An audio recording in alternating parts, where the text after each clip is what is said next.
કથાને જ્યારે સાંભળીએ છીએ ત્યારે પરમાત્મા આપણી અંદર આવે છે. અંદર આવ્યા પછી રહેવું છે માણસના હૃદયમાં, પણ પહેલેથી કચરો છે, દબાણ છે. એટલે ભગવાન પોતે સાવરણો ઉપાડે.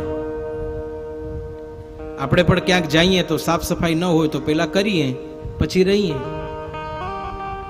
હવે આપણે સફાઈ કરીએ તો કદાચ ક્યાંક આડે અવડે કચરો રહી પણ જાય, પણ જગતનો બાપ સાવરણો ઉપાડે એમાં કાંઈ ખામી રે?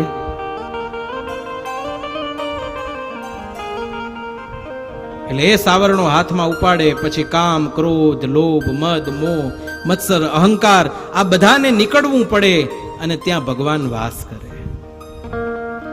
કથા એટલે સાંભળવાની છે કે પરમાત્મા આપણી અંદર આવી અને વાસ કરે. અથવા તો એમ કહી શકાય કે પરમાત્મા તો આપણી અંદર છે, પરંતુ એને જાગૃત કરવા માટે થઈ ને આ કથા છે, એને જગાડવાનો છે. આપણી અંદર જે માયલો પરમાત્મા છે એને જગાડવાનો છે. તારી અંદર ઈશ્વર બેઠેલો છે.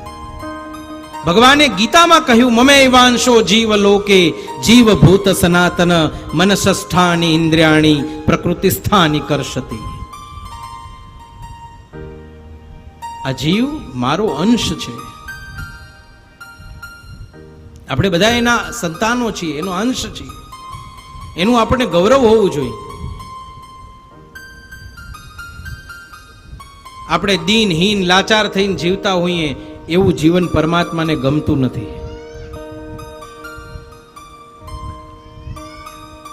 માણસનું જીવન ખીલેલા ફૂલની જેમ મધમત્તું હોય, જેની સૌરભ બીજાને પણ મળે.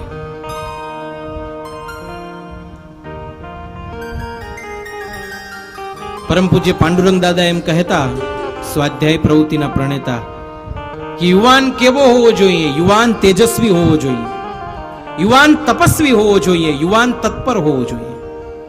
આ ત્રણેય પ્રકારના તકાર એમાં હોવા જોઈએ.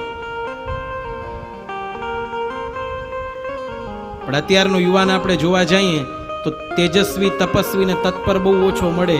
એના પાસેથી માંગો તો ફાંકી મળે, માવો મળે. પરમાત્માના ચરણે આપણે એવી યુવાની અર્પણ કરી શકીએ જે ખીલેલા ગુલાબની જેમ મધમધતી હોય. પરમાત્મા એનો સ્વીકાર કરે. અને બાળપણમાં જ, યુવાનીમાં જ પ્રભુનું સ્મરણ કરવું. ઘણા લોકો કહે કે ઘરડા થાવ ત્યારે કરજો ભક્તિ. ત્યારે ભક્તિ કરવી કેમ? આંખે દેખાય નહીં, કાને સંભળાય નહીં, પગ સાથ આપે નહીં, હાથ સાથ આપે નહીં, પછી કરવું શું? પછી રામ રામ ન બોલાય, લામ લામ બોલાય, કારણ કે દાંત પડી ગયા હોય. હવે લામ તો કોઈ ભગવાનનું નામ છે નહીં, એટલે એનું ફળ એ કેમ મળે? લામ હોય તો આવે ને.